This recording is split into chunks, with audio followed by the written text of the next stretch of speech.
Okay, and I can remember this with one fact clearly, so I always state it. March 1990 is when I started working at the Games Workshop Studios in Enfield Chambers in the middle of Nottingham. Now, when I started on my 2-week probation, you were already working there and had been for a while, hadn't you? But not that long. How long? When did you start there? I honestly can't remember. You seem like you've been there at least a year or two when I showed. No. I've been there for a few months at most. Oh, okay. Yeah. Shows perspective, you know. Yeah, exactly. Yeah, I mean, but I remember that day quite vividly because I used to share an office with Jervis, and Jervis was off on sabbatical, I think. That's and right. You were moved into the same office as I was. So I remember it extraordinarily well, actually. But because I've gotten quite used to Jervis. I was 23 years old. At this point, juncture. And not an exactly advanced 23, either, frankly. Right, yes. I'd forgotten we actually shared an office. I remember sharing an office with Jervis, and like you were next door at that point. But they must have moved you out when Jervis came back. Yeah, I mean, I think I was there on your first day, because I remember you being brought into the room, and I'm going, "Who's this guy?" But with all the hair, it has to be said. But, with lots of hair, lots of facial hair too. That was you looked like Lemmy in those days. If I did, and deliberately so. He was. I don't know if you see the comments, Andy, but a lot of people, like on my videos, do talk about the hair. I know. The tragedy of the fact that I am now bald. And hairless overall in comparison is a source of some bitterness to me. Yeah, everyone brings it up, and it's like, you know what, guys, I still would be if I could, frankly, but I can't. It wasn't deliberate. I didn't plan this. No. I'd be sporting a magnificent mane if I could. But well, if it's any consolation, I've been grey since I was about 18. So, and my brother was like this, from the same age, so it's just a genetic lottery, basically. There's the guy who worked with us who had like iron grey hair, and he was in his 20s. There was a guy who worked with us who literally had the hair of like a 60-year-old, and he was in his 20s. Working at workshops do that to you. I mean, that too. Sorry, kind of overnight, But you get up the next day. Then my hair just fell out one day. That's the way. No, actually, to be fair, my dad was in his wedding photos, like he got married at 24, I think it was, and in his wedding photos, he's as bald as an egg. So it was kind of always on the card. Yeah, you knew it was coming. I was making the most of it while I could, really. So yeah, and it would have been Simon Forrester, I believe, was White Dwarf editor at the time. It was. And Phil Gallagher was studio manager, I think, at the time. Oh, you're really going back, but that is also true, if memory serves me correctly. Shocking that I can remember such details, frankly. Well, no, I think we're both at the age now where, like, our brains... These are a lot clearer than, like, what I had for breakfast this morning. Exactly. I mean, I can remember obscure rules from games 40 years ago then I can remember the names of people I was just introduced to this morning, basically. I'll probably forget Tom's name. That's after this is over, basically. A young fella. But the young guy who's sitting there in the picture, whose name is under his face, basically. But I think at that age, your memories are quite vivid, because I can remember particularly the Low Pavement studio quite vividly. I was thinking I couldn't even remember the address of the other one that we worked at. The intermediate studio. The one on Castle Boulevard. Castle Boulevard, that's the one. Yeah, I couldn't even remember I was talking about it with Jez today, Hope Drive, as he remembers it, because if you remember, there was a studio that kind of faced out onto Castle Boulevard. It used to be an old warehouse there. So it had these big skylight windows. But out the back, there was like a cottage. And that was made into like the miniatures designers special place where they basically stuffed a bunch of miniatures designers, including Jazz up there. And so he remembers it as being Hope Drive because that's where he worked. Whereas we were in the main bit, the castle. Yeah. Which was a spectacularly nice office. In retrospect, it kind of didn't necessarily seem like it. And it was always like, oh, we all fear change sort of thing when we first moved in. But it was an awesome space. Yeah. It had its issues, because I always remember those skylights I was talking about. Yeah.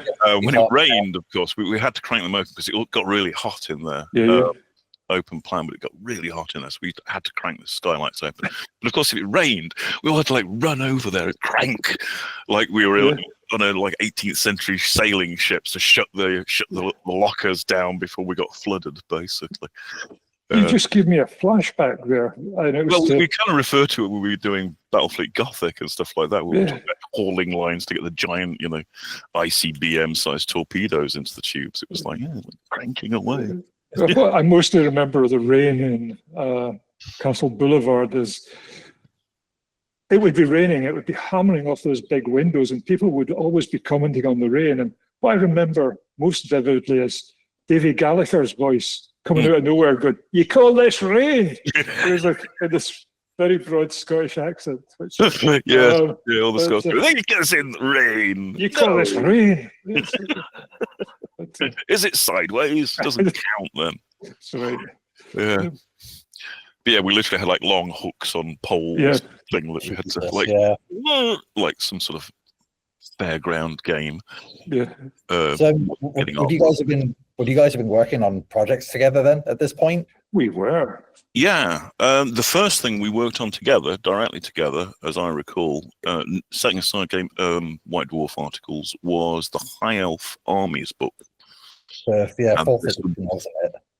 Is it fourth? I always get confused on one. Yeah, that was the one which had goblins and high elves in the box anyway. From the paunch and all that. Yeah. That was Bill. All of that. And Jazz had worked on the range, and we three, kind of as a triumvirate, worked on the book together, and that was my first book that I worked on as well. That was... that had a lot of my words in it, just endless amounts of text about the history of High Elves for whatever reason, basically. Well, I remember part of the challenge of it was, how do you do High Elves so they actually feel like they've got thousands of years of history compared to humans? You just write it. Yeah. You just write it. You just do it. Well, we hit on the idea, I don't know who suggested it first. It might have been you, it might have been Jazz, it might have been me, of using a timeline. Because then I think it must have been you, because you were talking about the different Phoenix Kings and basically doing a timeline based on the reigns of the different Phoenix Kings rather than a set number of years or anything like that, and doing it that way. But even then, it was still quite the challenge to sort of fill all that thousands of years of history and make it. It's something you often get with doing, as I've realized now, timeline games and stuff like that, is you tend to have everything happens in the last couple of years if you're not really careful. There are a few other things that sort of happen, there was something 100 years ago and 150 years ago, but there's no intervening sense of continuous time passing. Very easily done. And God bless him, Bill here was doing the legwork on trying to make sure that there were all the Mad Phoenix King and the Flower King and all this sort of thing over the different eras of High Elves.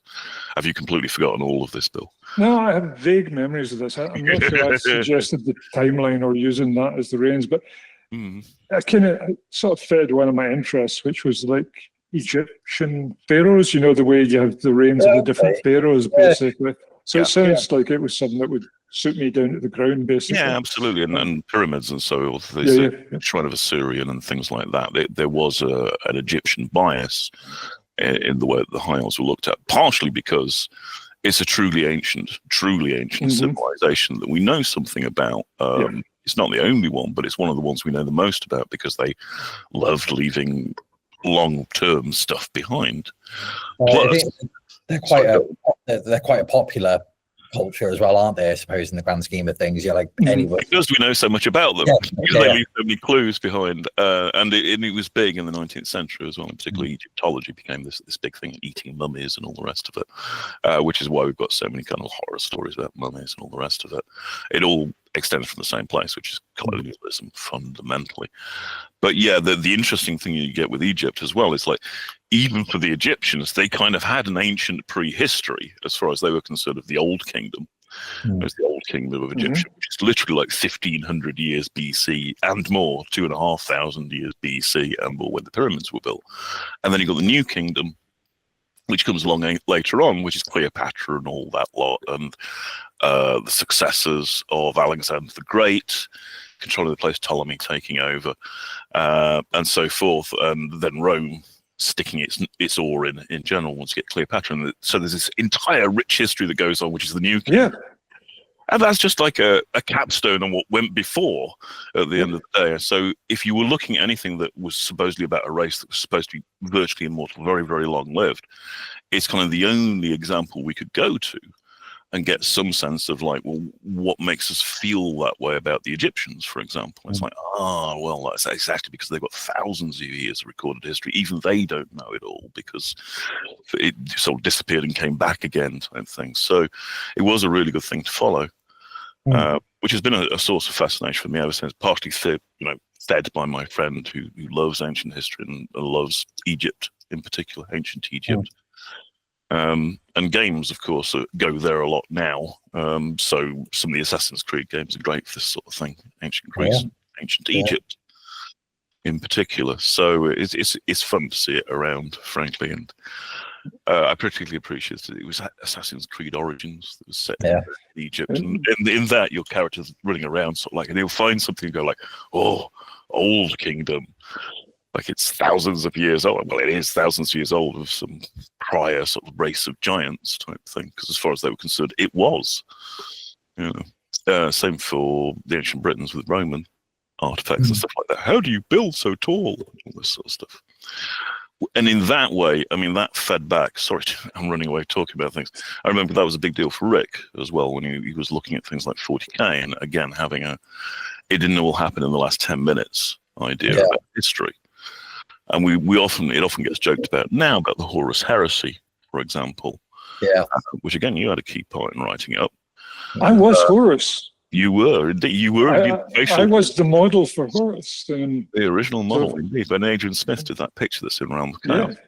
But more to the point, you wrote the colour text that went with it of the battle between Horus and the Emperor. Yeah. Remember that? Yeah.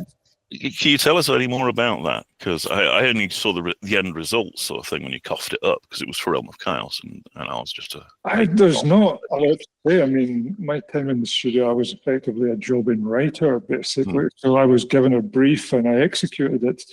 And it was, they just wanted a battle sequence between the Emperor and Horus and make it convincing. So off I went, as I usually did in those days, and did my best. And epic as well. Epic. That was another great word of the time, epic. Yeah. Yes, indeed. It's not coincidental that it ended up being used for things like Space Marine, epic scale, because that was the whole thing. It's doing it epically on a big scale. So, I mean, basically, I remember writing some paragraphs of it very vaguely now that you mention it. The sort of psychic level battle happening at the same time as the physical battle is the thing I remember, like trying to do it on multiple levels. Yeah. But again, something that has to be said about that time period is we were winging it most of the time. I certainly was. I mean, it was just, okay, let's see what I can do here. The other thing that has to be said is you were embedded in a culture there of ideas, like of people who shared the same background as you, but often had very different perspectives. We all grew up reading the same comics and books and reading Featherston and Grant War Games books and things like that when we were that age, basically. Jazz was always a great influence on my thinking on these things. Things like popular culture. Which people don't appreciate how much popular culture would race around within the studio. So if a movie came out, Total Recall comes out, for example, we'd all go and see it, and we'd all compare notes about what we took away from it, not just about the story itself or on his, stupid performance or how much blood there was, but about the design of the uniforms and the kind of like the way the characters were treated.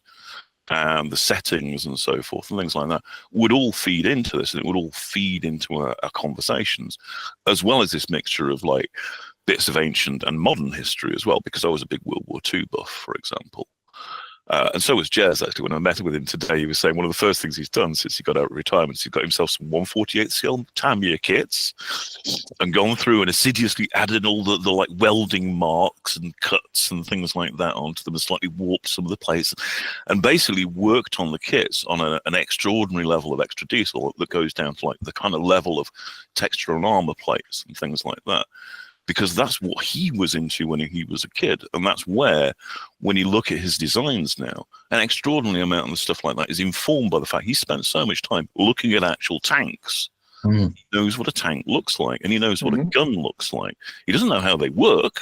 He doesn't care overall, but he knows what they look like. He understands the aesthetic. And that's kind of like a visual example of the kind of thing that myself and Bill were doing with things like background text and rules as well. We were looking at lots of things and learning how it was done by others and going like, actually, that's great. That sucks. We're not going to do that, but we'll do that because that's awesome. We'll just do more of it and things like bigger. That. Bigger. Yeah, it was always about being as big as you could, shouty. Because we were working in the UK, and the UK is a very kind of, and particularly in the late 80s and stuff like that, it was a pretty kind of repressed culture overall. You weren't supposed to go big with things. It was uncool.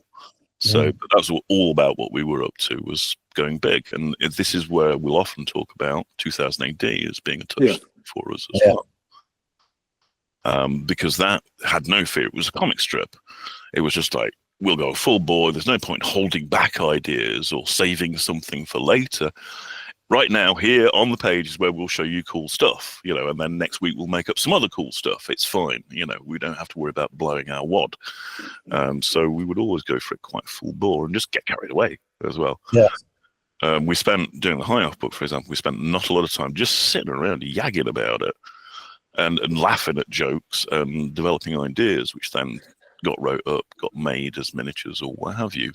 I think one thing that needs to be mentioned here is the coffee break room, where most of this got done, basically just sitting and chatting in there. Basically, that's where a lot of the ideas were thrown backwards and forwards. I can remember sitting in there with Jez looking at his sketchbooks, which I always come back to discussing the High Elves, and a lot of workshop stuff in general is, it was a very art-driven place. Like, you've got John Blanche's concept work, you've got Jez's concept work.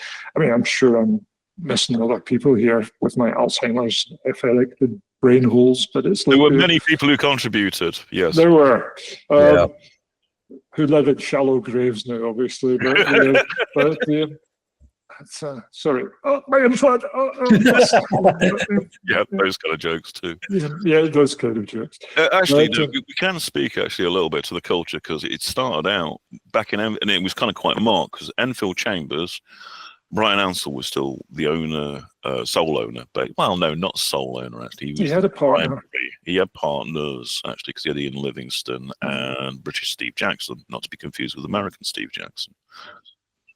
But back then, as I understand it, and this is me piecing together stuff from what Joe has told me, basically Ian Livingston and Steve Jackson, they ran Games Workshop, which was mostly a shop down in Hammersmith in London. Whereas Brian Ansell ran Citadel Miniatures, which was, a factory up in Eastwood in Nottingham. But it was the collision of the two of them, because Games Workshop also had a little studio. They started producing their own role-playing games and board games as well. So Jervis got into it. And White Dwarf magazine, of course. And I'm not sure exactly when the two of them exactly merged. It was somewhere around 87 or 88. But there was the Great Trek North, basically, as Jervis tells it, because we lost a lot of good people. Yeah, indeed, lost to the Great Trek North, because basically the London operation was shut down to being pretty much a shop, whereas all the studio crews, such as they had writers and stuff like that, basically came up to Nottingham or didn't have a job anymore, and not all of them came. Jervis was one of the ones that came, but not a few, like Mike Brunton, people like that, all came from there. I think maybe Phil Gallagher did as well, actually, thinking about it, because he was that side of things. Wasn't he with TSR UK at some point? I think they were kind of one in the same. This is it. Because Games Workshop in London, in Hammersmith, they also had distribution rights for edition D&D and things like that, which is one of the other reasons they took off. And I think that was, in extension, they became TSR or affiliated with TSR UK. I'm not sure. It might have been a separate thing, which was like a man with a phone. Because Graham Davis and Mike Brunton, I don't know if they worked for TSR UK, but they certainly did work for it. I'm pretty sure. Let us know if we're crawling off base, by the way. Yeah, indeed. Honestly, go around the houses like this all day long. Yeah, no, that's why I do this for you guys to, it doesn't matter where we go. One to just kind of, but somewhat steering it back, I suppose. Though, if there's something you'd actually like to know, then. So I was filming with Gav yesterday, and we were looking at the Eldar. And whilst we were filming that, funny enough, one thing he started talking about was just open concepts.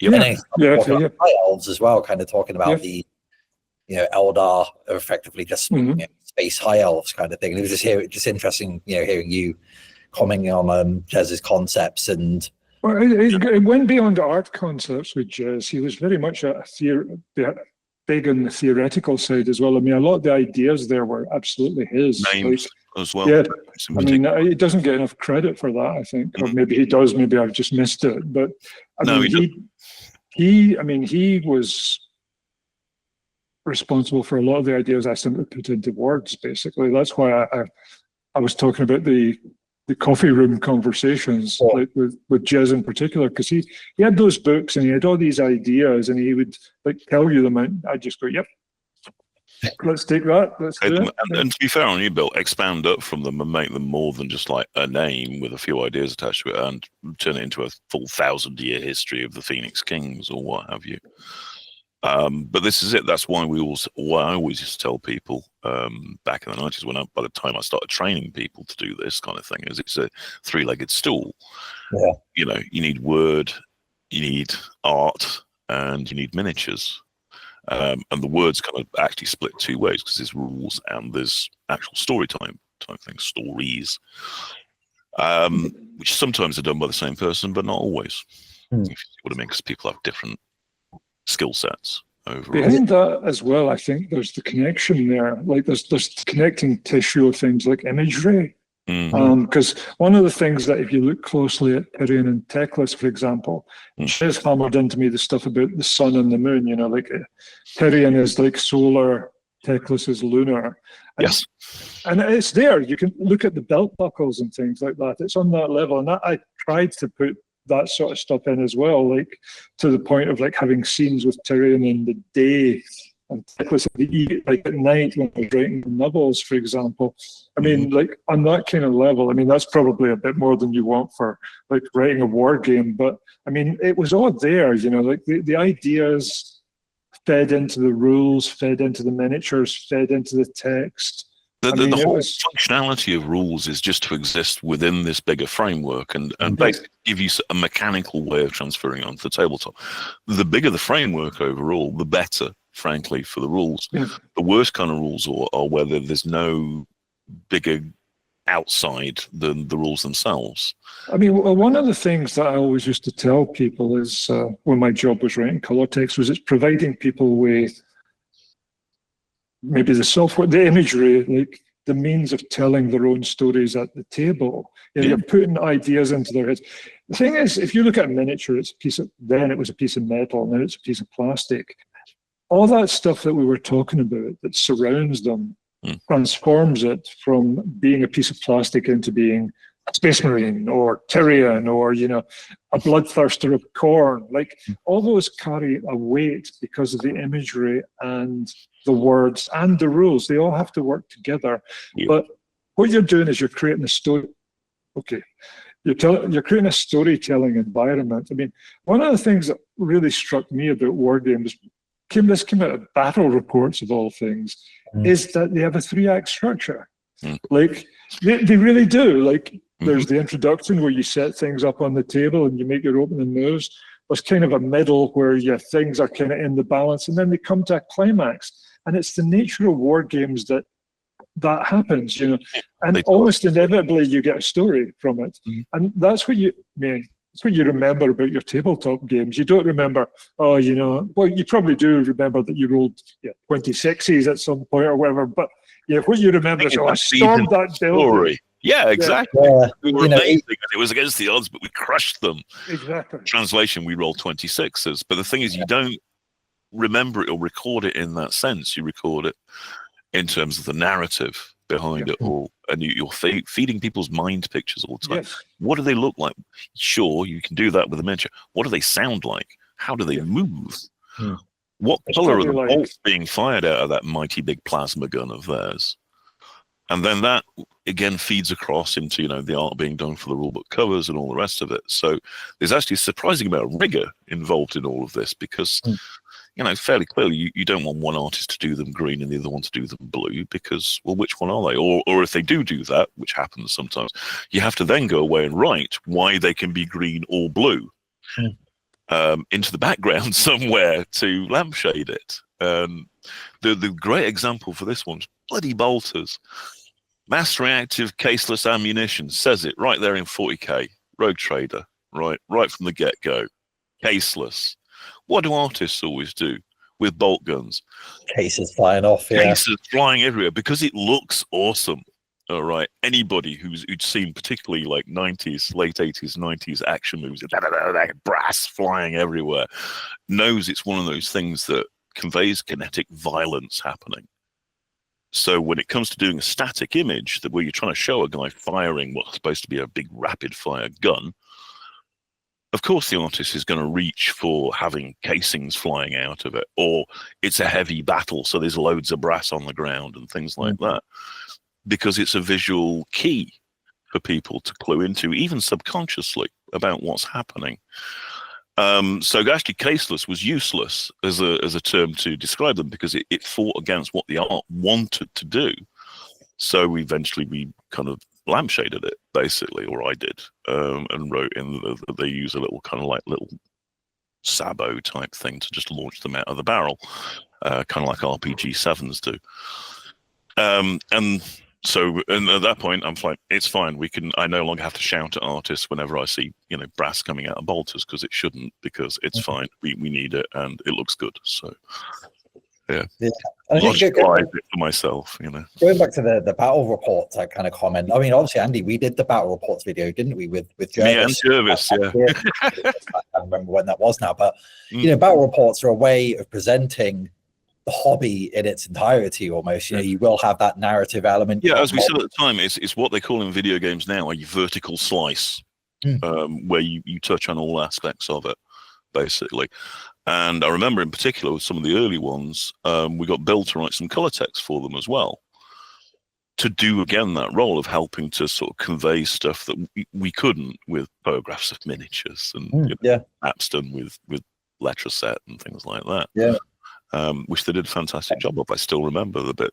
You've probably forgotten a long time since, Bill. You did a little bit for a battle report. There were some Bane blades in the battle report, and you'd written stuff about some just guys in a trench just beforehand getting ready, Imperial Guard, and these Bane blades going past, and his canteen falls off the edge of the trench because of the ground shaking as they go past, which I thought was a fantastic little detail. And it actually sounds like me. I'm always looking for those little details. Yeah, this is it. And something that, you know, I never would have thought to say, oh, yeah, we should do that, or anything. No, none of us would have done. But Bill did, because writing is experiential like that, in a way that, you know, rules and artwork isn't. And that's why having a genuine writer is a huge boon when it comes to doing stuff. It's that extra level of immersion, really, isn't it? Like, no one in their right mind would think to write something like that. And then here's Bill going like, yeah, like, let's have, you know, a short paragraph before this battle report. Well, that's how you convince people things are real, is by giving them that small, undeniable detail that they go, oh, yeah, right. You know, like a thing that's so heavy, it makes the canteen like fall over, or what, you know what I mean? Because I can remember an example of this. I was in Malacca in Malaysia, and I was doing a cruise on the harbor in a small boat, and a big boat went past, and just the backwash moved the boat I was on. And I put that into the Terrain and Teclis novels. There's a scene in the harbor where that actually happens. Yeah. And it's just a little thing, because it's one of those things you never think of until you actually experience it. And then you don't forget it once you have. I mean, the other seafaring one that I used was in Red Hand's Daughter, where all the dwarves are being sick over the side of the boat. That actually comes from my experience of taking a whale watching cruise in Tenerife, where everybody was doing that. But once one starts, you know. Exactly. But the sickness.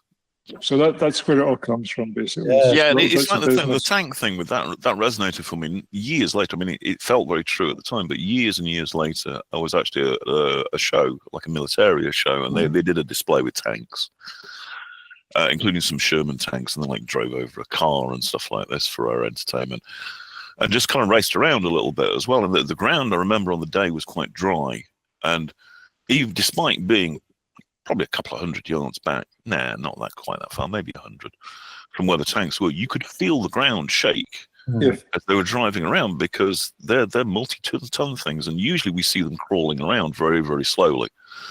But these were going, fair clip, 20 miles an hour more, and you could feel it even at that distance. And I was like, crikey me.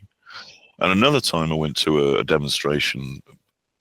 We had a guy who was a big fan, and he managed to get us down for like an army demonstration that they were putting on, sell weapons or what have you.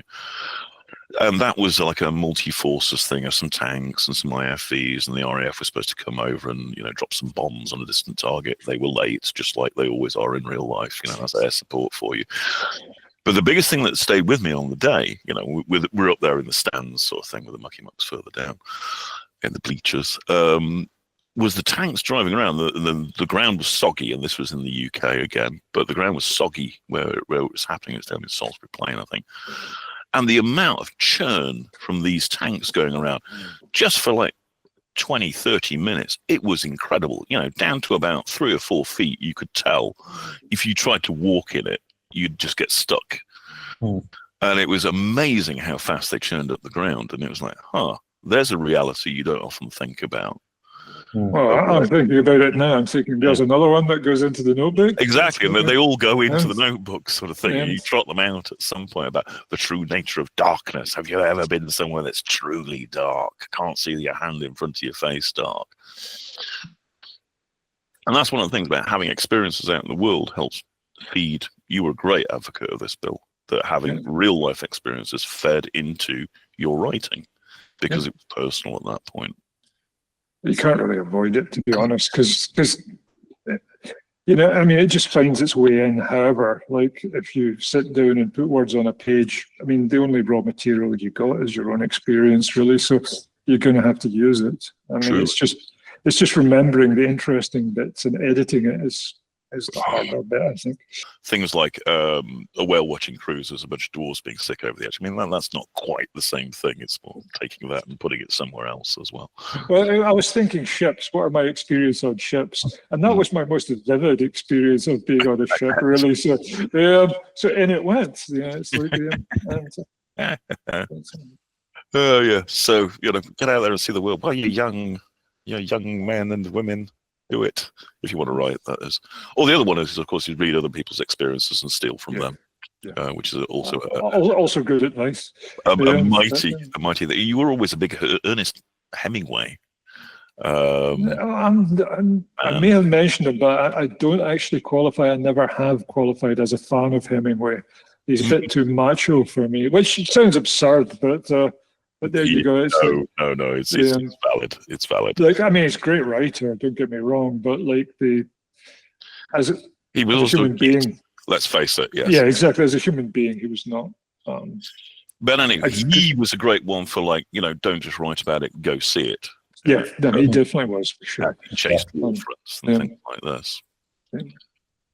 There's the epilogue to Death in the Afternoon, I think it is, the one where he writes about writing about watching bullfighters.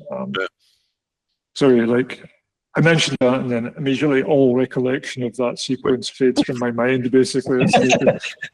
I read it 14 years ago, so it's hardly surprising. Although that would probably be something that would make it easier for me to remember, because it's not what I had for breakfast. Yeah. I'm trying to remember. You gave me a Hemingway book. Is it A Call to Arms? Anyway, Farewell to Arms. Farewell to Arms, that's the one. Sorry. Yeah. Which was interesting because that's all about him basically being in World War One. I think he is on the Italian. Yeah, he was an ambulance man on the Italian front. Yeah, I mean, if you want to write about, so getting a beep on my, sorry, it's about my son's school. But so my wristwatch gives me notifications these days. Yeah. But it's still a bit miraculous to me. But where was I rambling on about Hemingway, World War One? World War One ambulance. I mean, he's very good on those small, interesting details. That might have been why I rambled on so much about him. That was exactly the point. Yeah. That was exactly what he pointed out to me, was that he took those little gritty details. Yeah, and that was part of what made it actually a real experience. It wasn't some hagiography of like how great he was or anything like that. It was about, we managed to find a can of soup this afternoon and we split it 4 ways. I had a rickety chair and things like this. And it's that kind of thing that gives it that verisimilitude. And I think that's what you're looking for, really, when you're. And I think, to get back to the subject of games, I don't hear people talking about this as much as they should when they're doing the game design. But it's even in the simplest games, there's a story there. Like even with games with superficially very simple rules, and there's been a really astonishing bunch of games that have simple rules with complex ramifications, which is my favorite kind and also the hardest to design, I think. But even they have stories. Like take Settlers of Catan, for example, wonderful game, but there's a story there. You're even though it's not even a conflict game, basically, you're colonizing and you're not swapping tokens with your neighbors. You could call those tokens anything and those hexes anything, but because it's an island, you're setting up your colonies, etc. That's right. I'm not putting a border up, I'm putting up a road and things like that. Yeah. Terminology is important. Names for things are incredibly important in an author. Yes, indeed. Something that Workshop always did really well, I thought. Convincing. Full circle. Jez, this is one of the things we say about Jez, is like he would think of names for things too. Yeah. And one of the truisms about names is like the first or second one you hear is that's liable to be it. All right. That's why we used to call things pig wank and stuff like that. Because otherwise, whatever name you gave it would stick. That's just how you'd refer to it around the place, and then it would become the real name, even if it wasn't quite right for it. So we learned to be a bit careful about what we named things in general, and that actually picking the names could say a lot about the thing as well. And real life, if I call something an angel or I call it a devil, it's one word, but it actually tells you a lot about the character and nature and possibly even the appearance of that thing. So if you say sword devil, then suddenly that's got all kinds of connotations. If we said sword angel, it would have completely different connotations. And it's that kind of collision of things that we started. You got me thinking there. I was thinking Halo guns. It's like, immediately there's an image there, It's like, what I love about this is if you look at Warhammer 40,000 and think about how none of that thought went into it, and hence we had things like the bolt gun. My everlasting favorite, the slug gun. Oh Lord!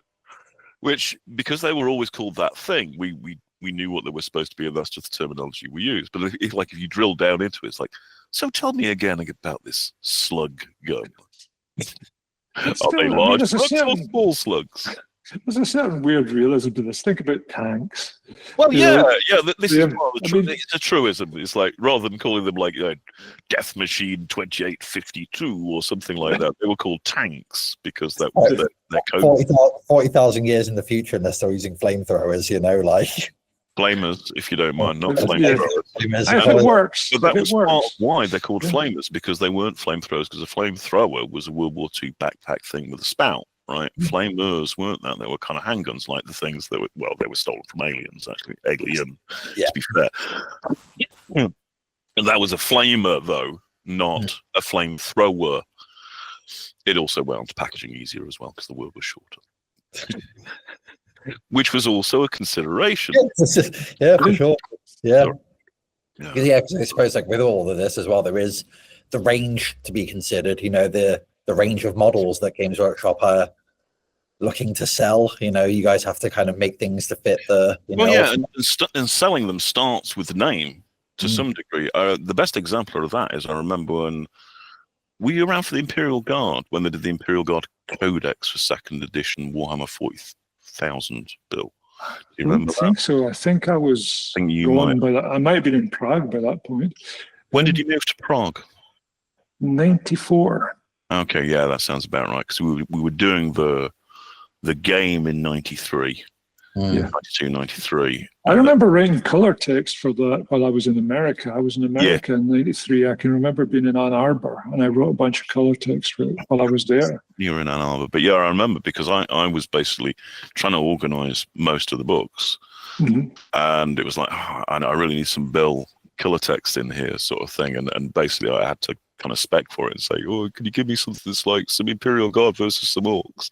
That was a real hard thing to do, because I was actually writing that on a Tandy D100 little keyboard, and then I had to find a way of getting the text, because it stored all the text in memory. Then I had to find a way of getting that onto discs. Then I had to find a way of getting the discs to you, basically. Bear in mind, this is like say 92 or so. So yeah, this is sort of having internet and just shooting documents across to each other. I first encountered email in the mid-90s, and it was like science fiction to me. It was like, oh my God, it's like, what? The thing is, if you remember what it used to be like, you'd get a briefing. If you weren't in the office, you'd have to write it, then you'd have to probably do a printout and a disc and send those in. It would be sent maybe in the same format to an editor somewhere else, possibly, if they were freelance editors. It would all come, it was an incredibly labor-intensive and time-intensive process. And sheer physical layout of things. Literally cutting out pictures and sticking. Yeah, cut and paste. That's the reason why it's called. This why it's called cut and paste is because it used to be. And I say I did some of that for the Second Realm of Chaos book. I cut out a few fancy borders and laid some text out and things like that. Because it was a bit of an all chaos. You're going back there. It was already late when I joined in 1990, late enough that I got dragged in to help doing some of the layout for it. Yeah, I was working on that as well. The second one I was writing. Well, that's the one that's got the Emperor text. There's a whole bunch of other stuff in there. I think 92 it was released, I think, off the top of my head. Many blows and cries of pain coming out of that. There were. Oh, God.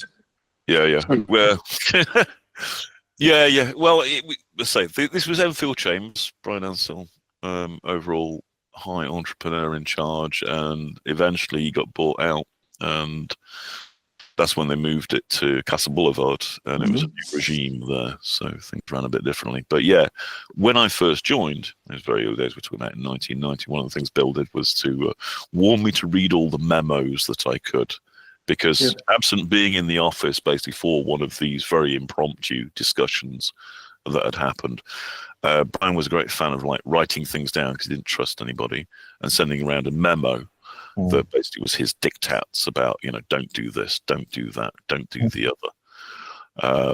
And yeah, much blood had been spilled from what I could gather in the course of different creative fights. Because again, it was like nobody knew how to do any of this stuff. We were just making it up as we went along overall. So it was always a bit of a war of ideas at the same time about how to do things. Trying to forge a business out of that.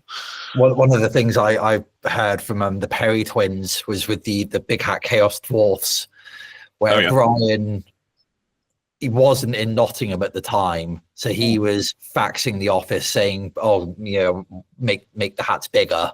Yeah. And Alan was going, oh, well, they're quite big already, and Brian would then send back saying, no, like, make it bigger, like without having seen the sculpts. Sounds this is the big hat theory of power as well. I see this is the big hat theory comes from High Elves, because I remember we started laughing about it with Tyrion and Teclis, because they were the first special characters where the idea was they'd have a little written background. God bless Jez. He's like, watch my minister sales go up. We'd have special rules for it, magic items and so forth, and their own background and a name. Because before that, it was always like, well, you'll make up your own character, won't you? Because everyone does that. And it's like, no. Some people will just have their high elf lord with, magic spear or what have you. Won't bother. Mr. Lord here. Yeah, exactly. Lordy. That's not what interests them. So, but both of Jez's designs for Tyrion and Teclis, because the High Elves tends to have very tall helms and so forth, which is a whole design decision you could get into separately, why they've got tall helms, but they all had very tall helms, so he gave them very, very tall, even taller helms, but with wings and things like that to make them stand out. So we coined the big hat theory of leadership, of like, clearly whoever's the leader has the biggest hat. And kind of through history, it's actually true when you look. It's like, how do I know who the leader is? It's the one with the biggest hat. So this got me thinking about chaos dwarves. I was thinking, what does that say about chaos dwarf culture? If they all have these giant hats, are they all it's also sorry, I'm going to get historical on your ass now. It's also a bit like Florence, if you think about it as well, where all the different merchant families are building towers, with the height of the tower equating to how wealthy you are, and hence how dominant within the city you are. So they're all trying to outdo each other with the biggest, tallest towers. Clearly, Chaos Dwarves work on that principle as well, and they're showing their own sense of self-importance with the bigness of that. They just keep getting bigger. My writer brain immediately leapt on that, and I was thinking, well, no ordinary dwarves, it's the size of your beard, probably. Exactly. Going downwards. Chaos dwarves, the hats go up, which shows that they're in fact the antithesis. They're not truly a sonic race anymore. They're giving it up to live on the surface, you see. That's the symbolism behind that sense. Brilliant. This is the way we used to do this. And this is how we used to work together. Yeah, but I mean, this would all just. If we were writing a Chaos Dwarf books now, this is just all would have gone in basically. Yeah, absolutely, it would. Imagine context explaining how some Chaos Dwarf was looking at his hat, in the hatter's shop, imagining the moment when he's going to put it on his head and dwarf the hats of all the people surrounding him. And sorry for interrupting you there, Andy, I got carried away. By just the prospect of giant hats. Just think how much work we could do just with giant hats about this jealousy that Sigror had now got a taller hat. This cannot be stood for. Vengeance. We'd have endless fun with it, and that is part of the key. Is like when you're working in a very kind of vibrant, creative environment, you're just having fun all the time. And if it's not fun, then there's a problem, frankly, at some level about why it's not fun. And it might be that you got constraints of it being commercial. No, we can't let you have fun with this. That's a very common one. It can just be creative differences, of course, where people go, well, that's just stupid. Well, the thing that, again, that's not often touched on is the interaction between office power and ideas. Like, often and often you'll get people arguing over ideas. They're not arguing over the ideas, they're arguing over whose idea gets to be in the book, basically, and thus establishes intellectual or creative control. Do I sound bitter about this? Sorry, it is the reality. I wasn't going to go there, but obviously, office okay, well, we've gone there now. We've gone there now. Oh, no. That's where that joke comes from. This is from the early 90s. Shock collars and implants and all the rest of it. And this is a lot of why the Imperium looks the way it does as well. Is because it simply reflects our reality. It reflects our reality. It'd be like creatives. Oh my god! And Rick is actually where a lot of that flows from. 40K, for example, he's the one who comes up with phrases like "the loyal slave lives to love the lash." Yeah, that's the one I remember. I remember how pleased he was. Because they're always up with that one as well. Brian for being a tyrant, basically. He said, "I remember telling me a bit autobiographical, that one, but Anyway, let's not dive moving on. So after working together on High Elves very specifically, that I remember very clearly, the next thing was Scaven. Yeah. When I got unleashed, and we talked about Skaven separately, Tom, we don't need to go into that too far, but basically I got unleashed to do an army book. All on my lonesome. So the High Elves was like the first army book that had been done for Warhammer 4th. But was very much all I'd really done there is I did the army list and the kind of characteristics side of things and the weapon options and so forth. And Bill had handled all the background and color text and so forth, and obviously just done all the artwork, including iconography, which we should also flag as being one of those important things. Indeed. Symbols that you use is important for miniatures in particular. Anyway, so that had been a very different affair to like Skaven was like, off you go, Andy. Now, Jez had already established a lot of like the groundwork on what Skaven looked like and their kind of origin story and things like that, but he kind of hadn't done much to touch them since, and various Warhammer roleplay had actually used them quite a bit as being a good antagonist to use in general, because, you know, yeah, goblins, but they're up in the mountains. Skaven could be right here under your city and so forth. And now it was time to do the army book again, and it appeared in Warhammer Armies and had a fairly unusable army list in there due to the fact you needed to have a minimum of 40 Skaven slaves, I think it was. Metal features, mind you.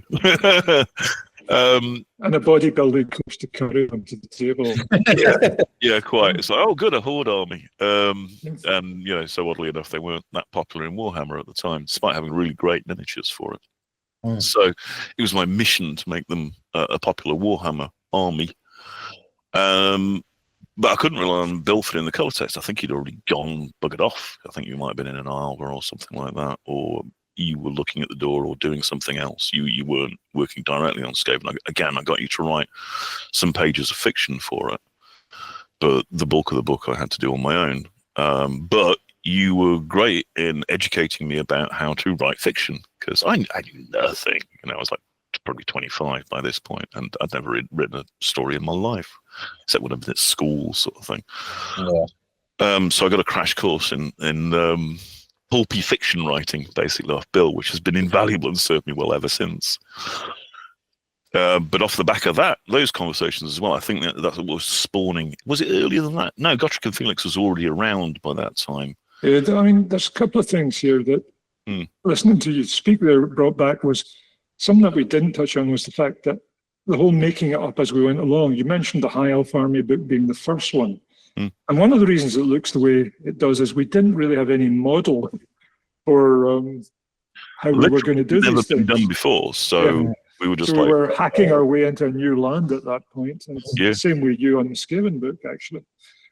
Yeah, but at least I had a format to follow. I knew that there'd be a bestiary and an army list and a background section and a color section, because we'd already work that through while doing the High Elf book, and we needed to have a section on iconography. So it far more turned into like a list of things that you needed to have at that point, rather than like, we could do anything. I hate that phrase so much. We could do anything. It's like, better figure out what it is then, hadn't we? Yeah. Boys. So yeah. So there was a format to follow.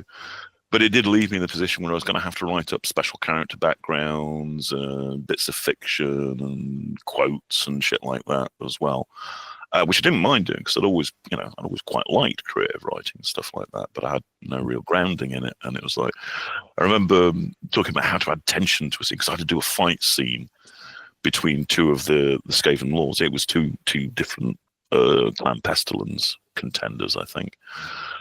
And I was like, how can I make it exciting, Bill? And he's like, oh, well, first of all, you need to make sure it's happening in a dangerous location. Like, you can have a fight, but a fight on a rickety plank over a ratigator pit, for example. I think this may be where ratigators came from. Yeah, that's where ratigators came from.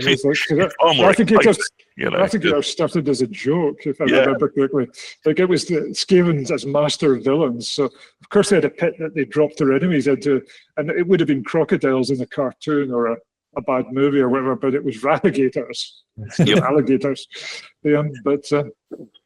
So little gems like that for a little aspiring writer were absolutely invaluable. Just general stuff about background and pacing and so forth. And again, you wrote a couple of pages, I think, with color text at the back. There was a short story called Skaven's Claw that I did for one of the original books, which was floating around, which is where Gracia Thanwell came from. This was long before Skaven still. It was written in Stranraer in the very early 90s, if memory serves me correctly. It was published in White Dwarf at one point as well. But Gracia Thanwell, that's where my vision of the Skaven was solidified. I can remember the exact moment where he became himself. He was like, there's a scene where like it's shown from the human point of view, and they're going, "Oh, it's a giant rat! Oh no, it's horrible!" And he sees them like sort of flinching and cringing away. And he looks at them and he goes like, I see them cringing all before my awesome presence, or words to that effect, basically. And it was then that I realized his reality was completely skewed away from like what other people's were seeing. And I think that became kind of that was my psychological contribution to Scaven, basically, was that the personalities that are kind of at war with reality because of what they are and because of their society and so forth, and that was essential. We joke about it, but that fed back into the Skaven book that I was working on, in terms of like, all right, we knew that they had like a Council of 13 Jez had written about this already, and so forth. It was made up of 13 Skaven lords, but how they might interact with each other and what dictated whether you were on the council or not. But the fact that it was just this shower of absolute backstabbing and butchery all the time, and the fact that the Council of Lords had actually been set up in the very first place by the Horned Rat to make sure there was never any decision commonly held. No power could be held by any one of the lords for very long within Scavendom, because they'd constantly be murdering each other, but they could veto each other. Like the least powerful could always veto the most powerful, all this sort of stuff.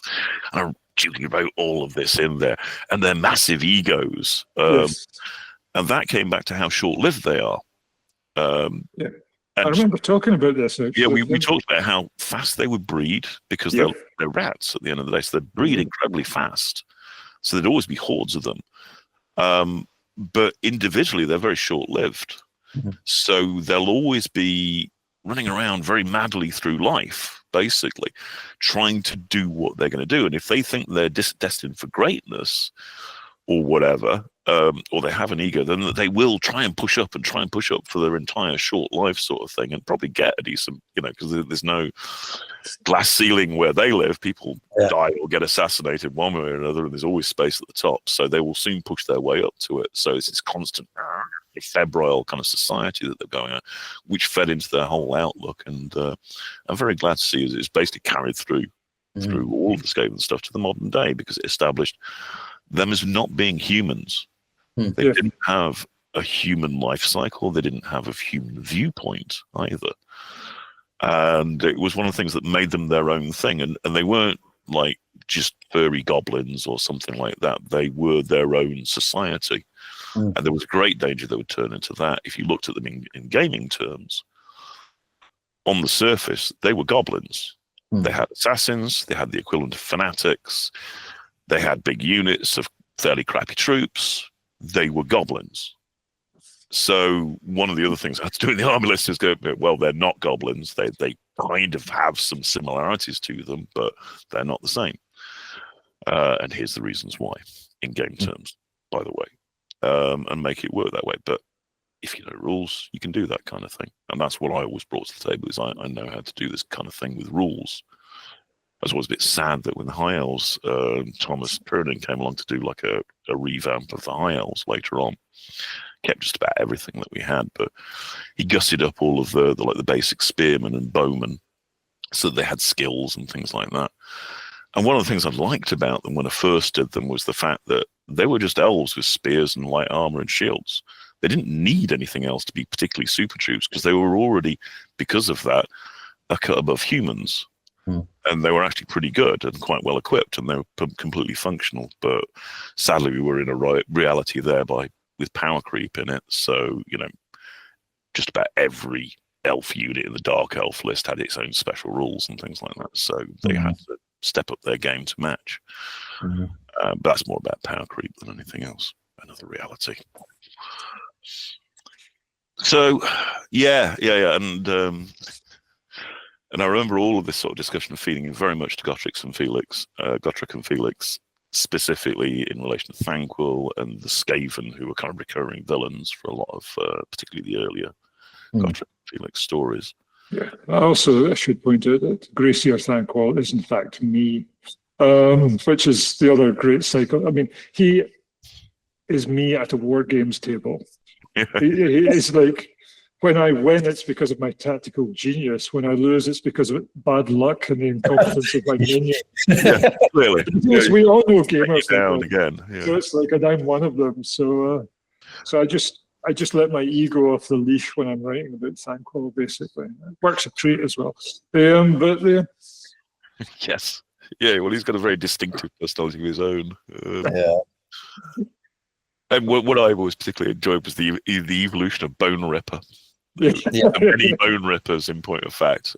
Since Godric kept butchering them all the time, but there was one that stuck, and eventually, like, didn't he grow intelligence or something like that? Yeah, it's, I remember the reading the one where was Lurch. on the outside of the airship. It was his agent. He was on the airship, if memory serves me correctly. But last seen somewhere in the chaos wastes, if memory serves. But what it's I all a long time ago. remember about it is like he's hanging on the airship, and of course he's being affected by the winds of chaos coming by. He can feel himself changing and mutating underneath it all, becoming ever stronger and more powerful and smarter and things like that. And it's the fact that as he becomes smarter, he kind of basically learns to be afraid. Yeah. And he keeps telling himself that any moment now he'll go inside and butcher all the hapless, stupid dwarves that are inside, and he'll feast on them. And he just needs to wait and get a little bit stronger, because otherwise they might hurt him. So just wait a little bit longer, and then he'll feast on them all. This is very Scaven as well, I think. Yes. Yeah. I love that his growing intelligence basically made him more and more of a coward, is what it came down to. Just like, But that was also a part of Skaven psychology, as they were kind of hold me back, you ken my temper, to put it in Scottish terms. It's like if there's a group of them, they kind of push each other forward. That's right. But if there's not a group, like it's like trying to be at the back at the same time. Because that was the other thing I remember talking about, was the dynamics of Skaven society, and the fact that they're a mass. Like there is this mass that's constantly pushing you forward. Like that's why they're in packs, because they need to be. They need the reassurance and that's the Musk thing I eventually brought out, like the Musk of fear. It's all about like sending subliminal signals in the pack and so on and so. I mean, a surprising amount of thought actually did go into this. It has to be said. Over the years, but yes, you're squirting the musk of fear and retreat. Squirt the musk of fear, yes. In a time under condition. Which is why when I wrote the rules, for example, for Scaven, their offices always stood at the back of you. Yeah. Well, that's Gracia Thanwell, isn't it? Like, I mean, the line I always remember from him is that last sequence in Nuln where he's shouting at the storm vermin, "Forward, my storm vermin, to inevitable victory," as he runs towards the exit. You get them. And I'll get some reinforcements. It's been actually great sort of reminiscing about this stuff, it has to be said, because it brings a whole bunch of things back. And also I was just reminded of stuff when you were talking about it, like and it's interesting, because I mean that was all like 35 years ago. A lot of it was 35 years ago. So it's been a real walk down memory lane here, basically. And it's really wonderful. Like, effectively as a fan who grew up, playing Warhammer, that's something, or everything we've just talked about, that's something I've lived, for all my life, kind of thing, as a fan, like kind of absorbing that, the world you guys have created, and, the company now of the Games Workshop still exists and expanding it and all that. But, seeing how it all kind of started, and like you say, it's almost this wall of cool, a bunch of guys sat in the coffee room just absolutely hanging out. Yeah, but that's how it was. I mean, and it's also, I feel like it's not just nostalgia that Andy was saying he'd met Jez today. I feel that he deserves a whole bunch of credit that I never heard people giving him, basically. So I just want to put that on record. I mean, everybody knows he's a brilliant miniature sculptor, but I mean... it's that multi-level thing of like how exactly. he influenced the story and background and so forth. A lot of that actually, it came forth from him. It did, like me and Bill and so forth, we basically rendered it into other media for him, because he's not a writer, he doesn't know rules. But he had enough of a vision of what he was doing that we could take what he was talking about and do both things more of, and then expand on it in our own ways with our own disciplines, that makes it so powerful. And things, we did it again and again and again. So it wasn't a shot, it wasn't a shot in the pan, shot in the dark type thing, because we did it with that. We did it with Space Wolves as well, which we haven't even talked about today.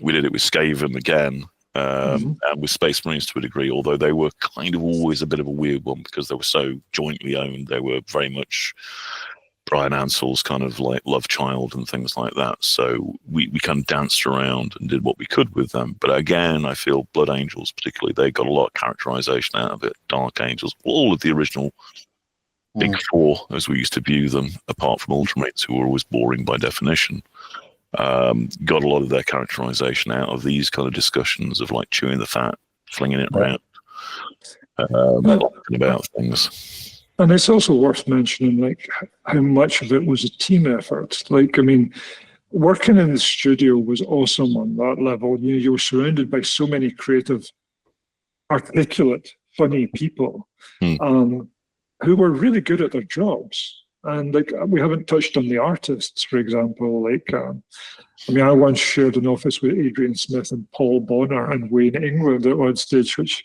was an experience, it has to be said. But and a very good one, in case you happen to be watching, Adrian. Paul, yes, quite. Yeah, big personalities. It must be said as well. Big personalities. Yeah.